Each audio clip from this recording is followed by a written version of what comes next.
Coming to you from the Ultra Staff Studios in Chicago, welcome to the Staffing Buzz Network with your host, Bob Petke.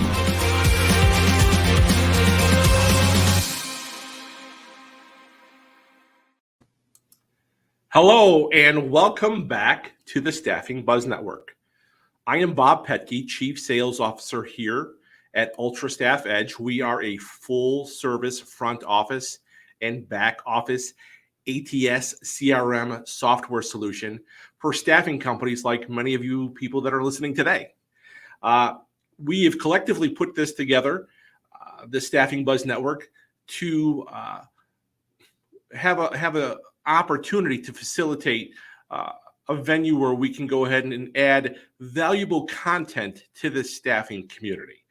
And the way we're doing that through the Staffing Buzz Network is we have specialized guests, like one of them that we have on here today. And I will go ahead and introduce our guest, Mr. Mike Jacoutot from Butler Street. Mike, welcome to the Staffing Buzz Network. Thank you, Bob. Happy to be here. We are so glad you're here. Mike, you're from Butler Street, and we'll dive into a little bit more of your staffing pedigree. But tell us a little bit about Butler Street. Pretty simple. Butler Street Consulting is a training company, essentially, that focuses on the two most challenging areas clients face: client development and talent development. And all of our team has staffing experience, which is a huge plus. So we've walked a mile in the shoes of our customers, and I think that summarizes us pretty good.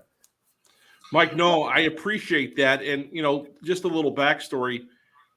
Before I came to work here for Ultra Staff Edge, the last two staffing companies that I worked with, you were a vendor of ours, and more than a vendor, you were a partner of ours. Mm-hmm. And so we utilized your talents, both on what you present as a curriculum and, yourself and the folks that work there. And that was one of the big values, is that you had talented people that, rolled up their sleeves and did what we do in this world. So we're so glad to have you here. But I'm going to tell you a little bit more about Mike. Mike, you might consider this, this is your life in staffing, Mike Jacoutot. So just a little bit more about you, just to kind of qualify folks to kind of see why we have you here today. What's nice about having Mike on here is that he's part of the staffing industry analysts, where they've actually recognized him for 3 consecutive years as a Staffing 100. Mike was a Chief Executive Officer for Optimum Outcomes and a Chief Executive Officer for Supplemental Healthcare, one of the largest nursing and allied staffing companies in the U.S. Mike, and we have some connections from when you were at this location. Mike, you were also the Managing Director of Operations and Chief Marketing Officer for Randstad North America in sales. How am I doing so far? So far, I think you've nailed it. Mike, this is one of my favorite parts, and it just has to do with the competitor in me. I see that you were inducted into the National Wrestling Hall of Fame. And let me tell you, besides the fact that I'm a sports nut and a competitor, I'm that guy who, hates to win more than he or what do I want to say? If you ask me if I love to lose or hate to win, no. If you ask me if I love to win or hate to lose, I would tell you that I hate to lose. Mm-hmm. And so, I know these individualized sports, it's mano a mano. And what I find interesting about people that were former competitors, former athletes, is I find in the staffing industry that a lot of the top performers, in sales and in recruiting, they're former athletes, and they have a history of competing in events.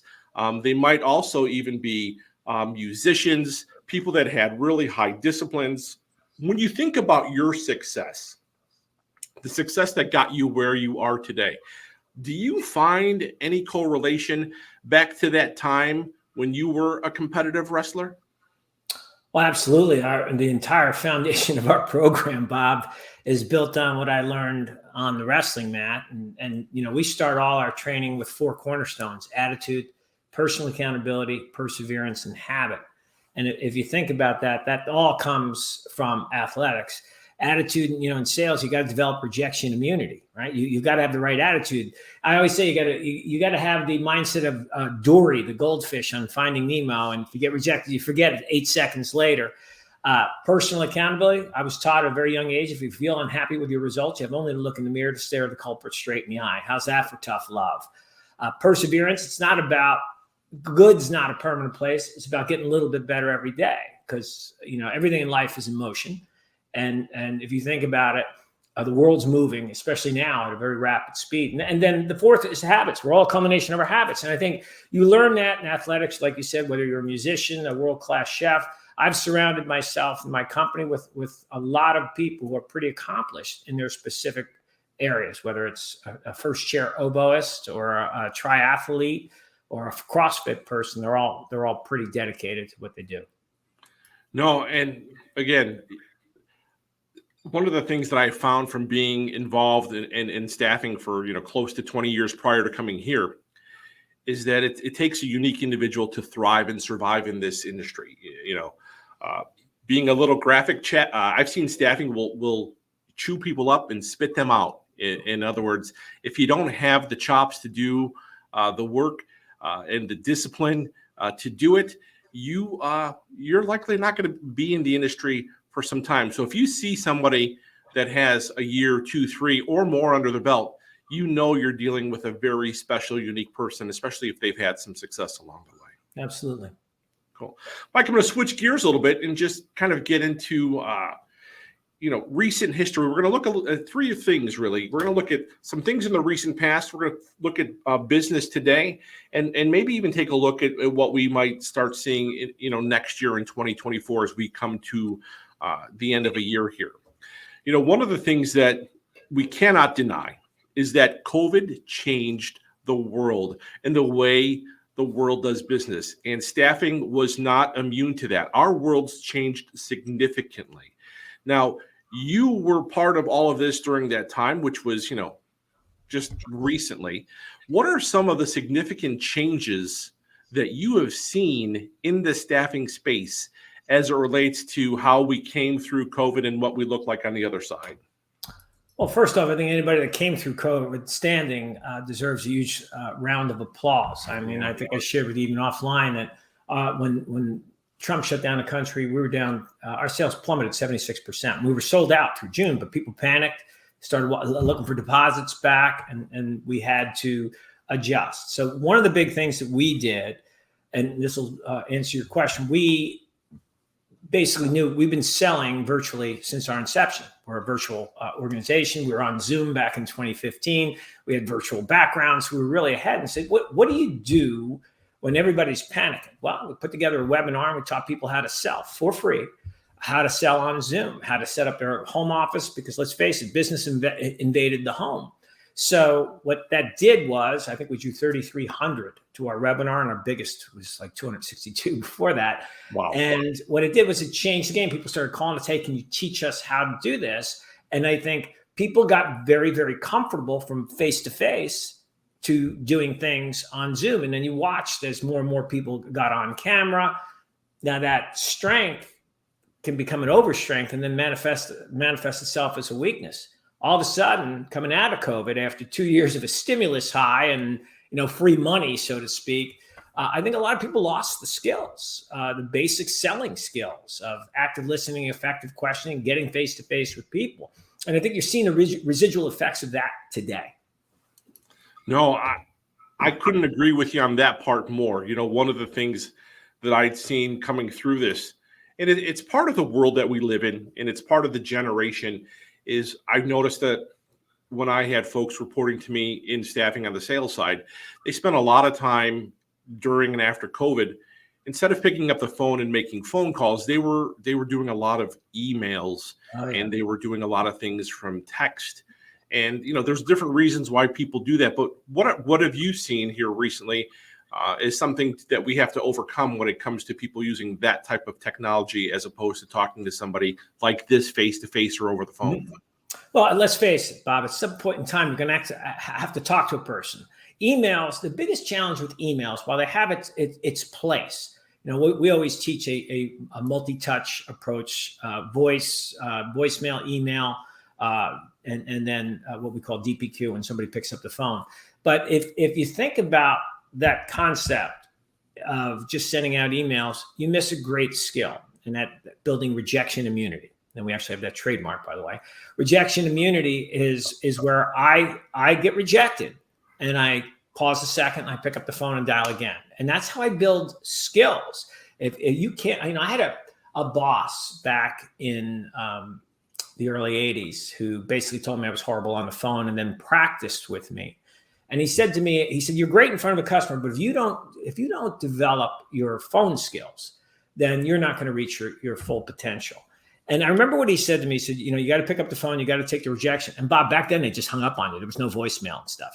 So right. But he said something. I watched him. He did a call. I did a call.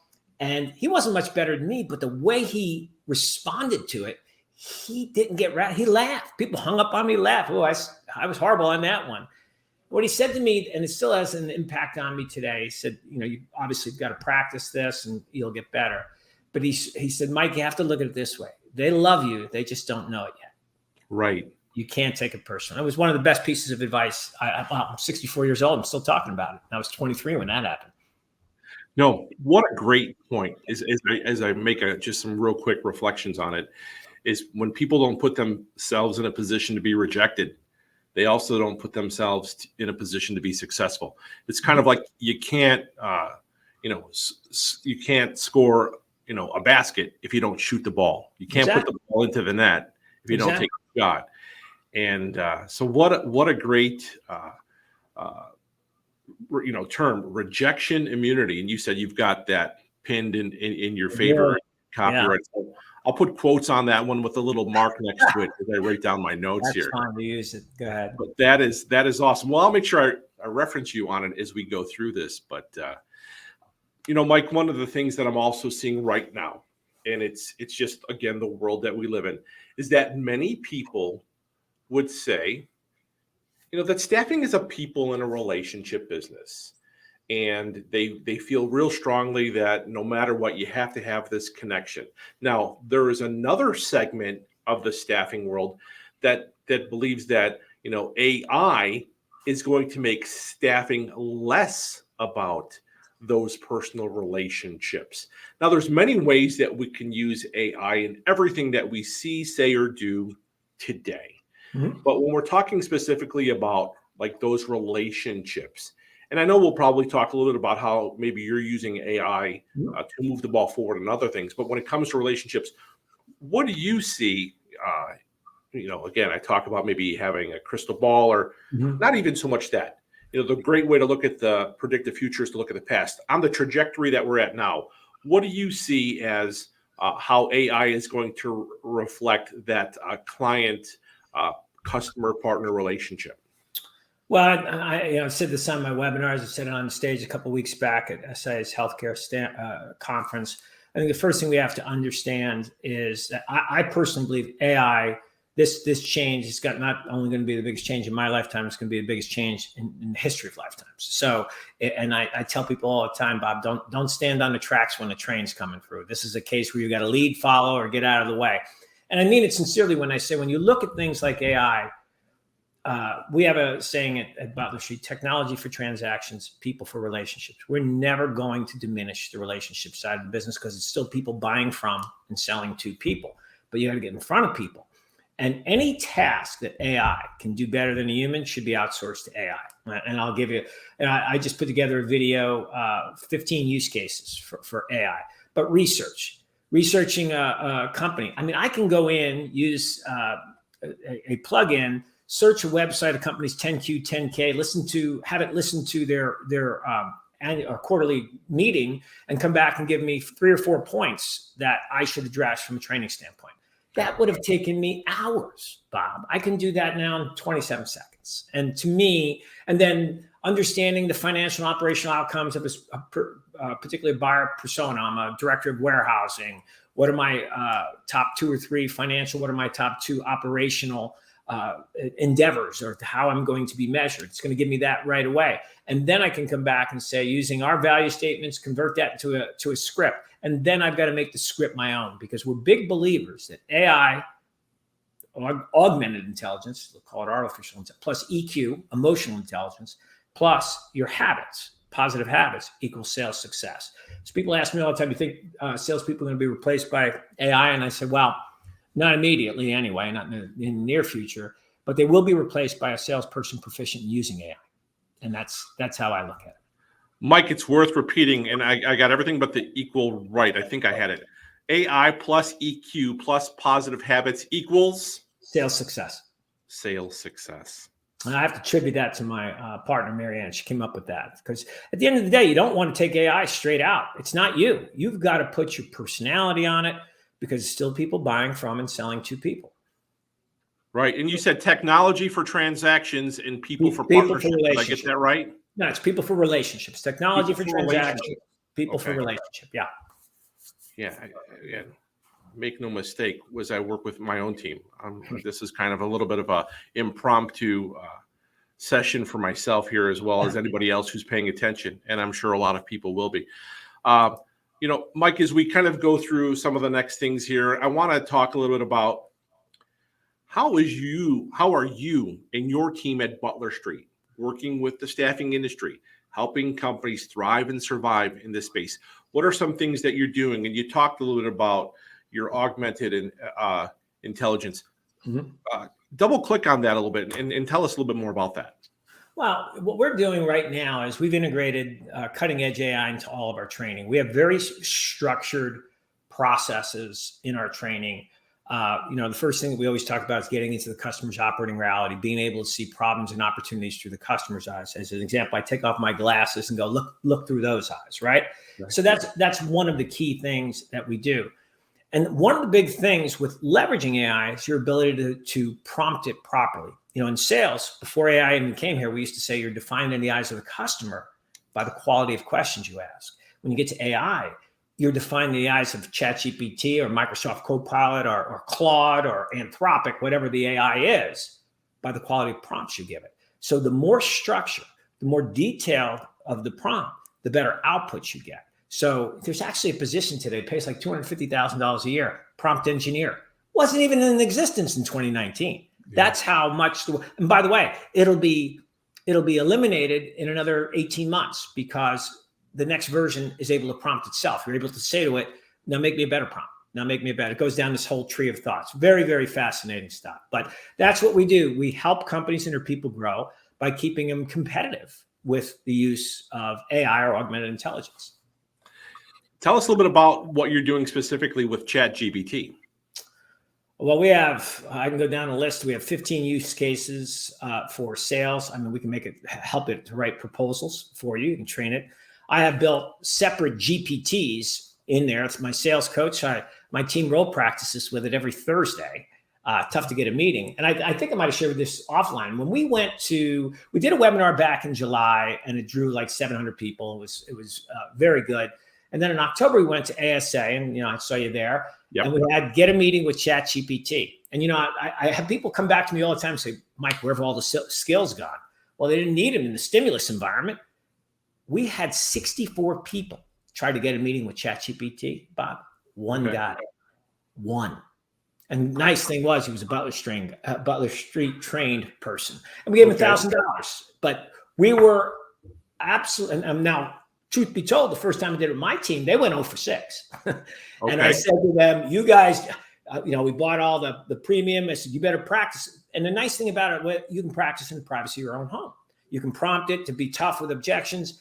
And they went 6 for 6 the next week. So I remained cautiously optimistic.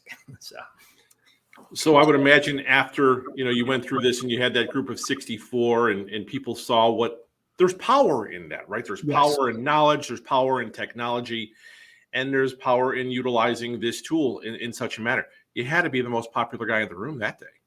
Well, yeah. I mean, I would just say that things are going well. I'll put it that way. But we're not done. We're expanding our company. We're hiring people. We're doing a lot of different things because we want to be able to stay out front and give the industry what it needs. And it needs, right now, speed is the currency of today. Every minute you don't understand it or you're not leveraging it, your competition is, and you're disadvantaged. I don't know how to put it any other way. That's another great quote. We've got a few of them written down here. Speed is the currency of today. It really is. It really is. Oh, I tell people that 90 days is an AI year. That's how fast things are moving. And Bob, I was carrying my hourglass with green sand because it's a constant reminder. We all get the same 520,600 minutes in a year. And, we're all CEOs of our own life, and we got to decide what we're doing with those minutes. And it's really important.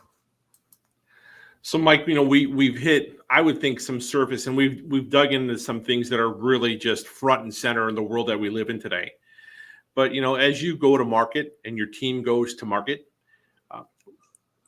and we've hit on some of these things, but I'm interested, and it might be a little redundant. You might say some things that you said before, but why are companies choosing to partner with Butler Street right now?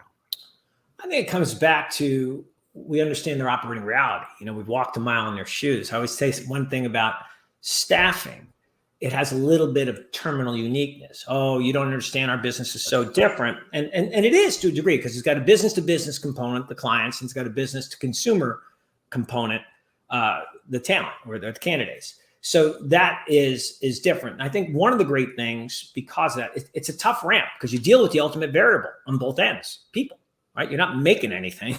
So, and you have two core processes, client acquisition and retention, talent acquisition and retention.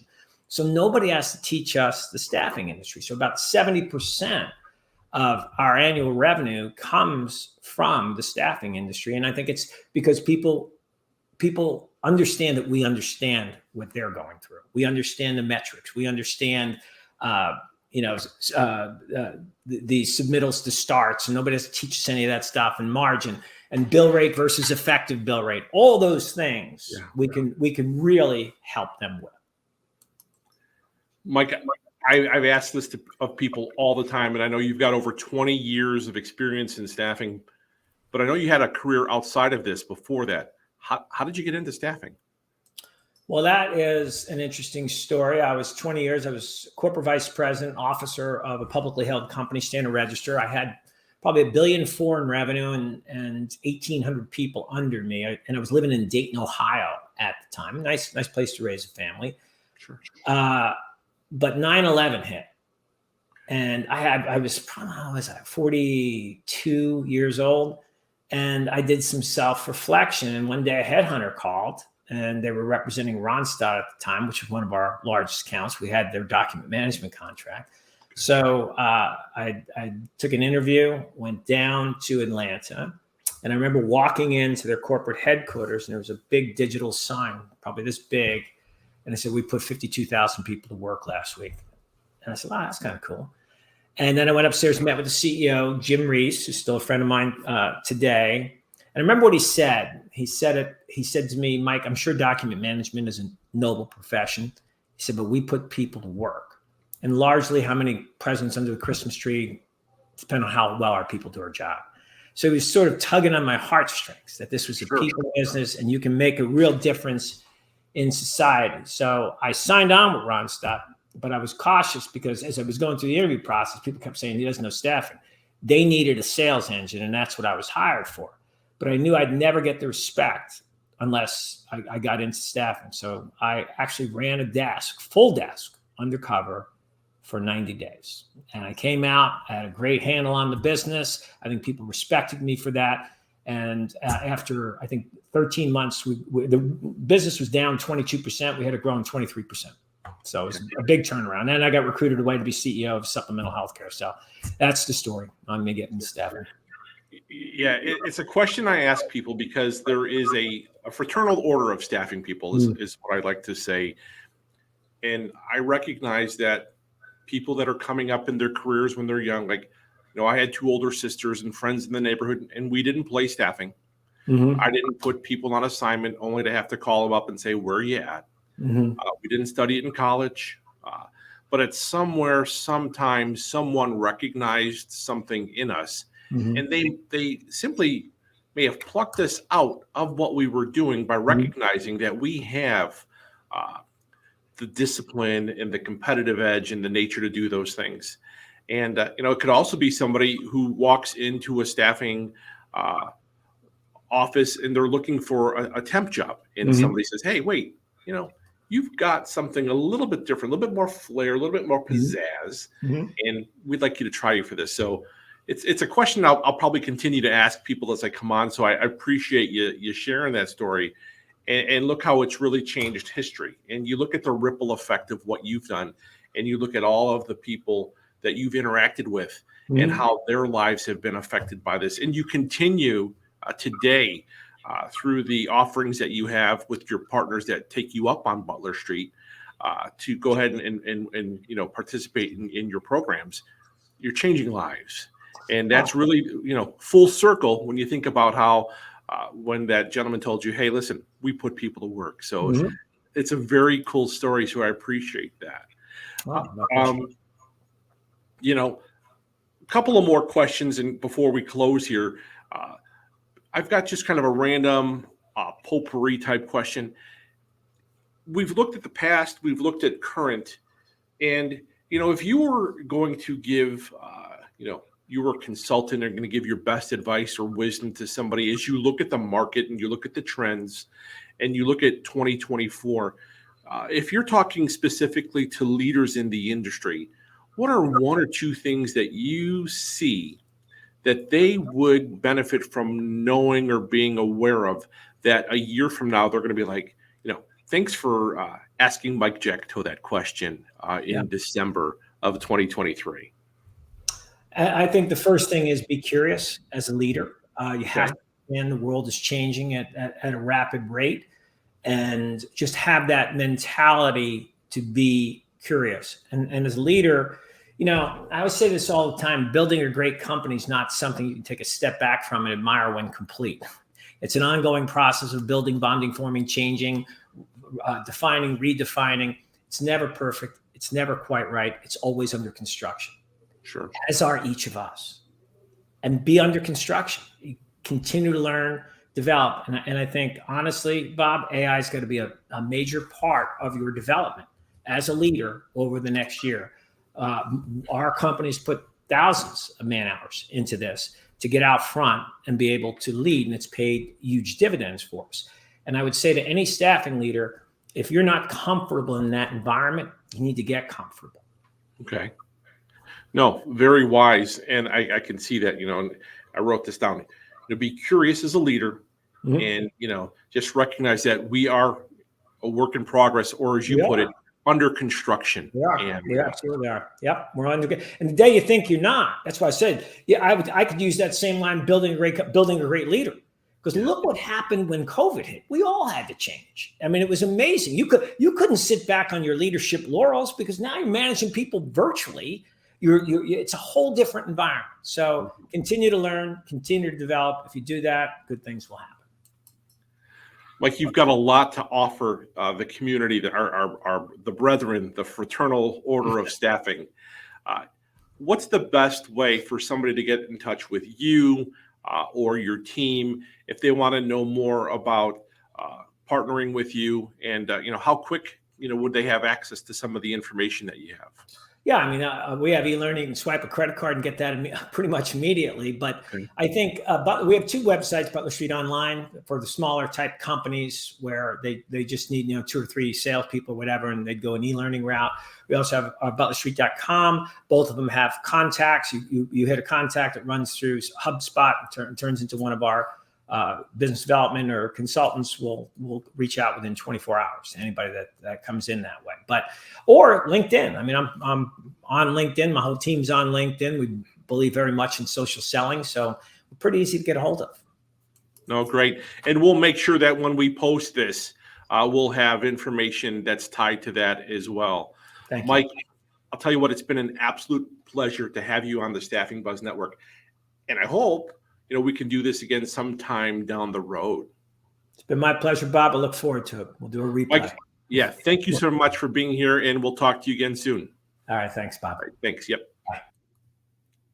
So there you have it, Mike Jacoutot from Butler Street.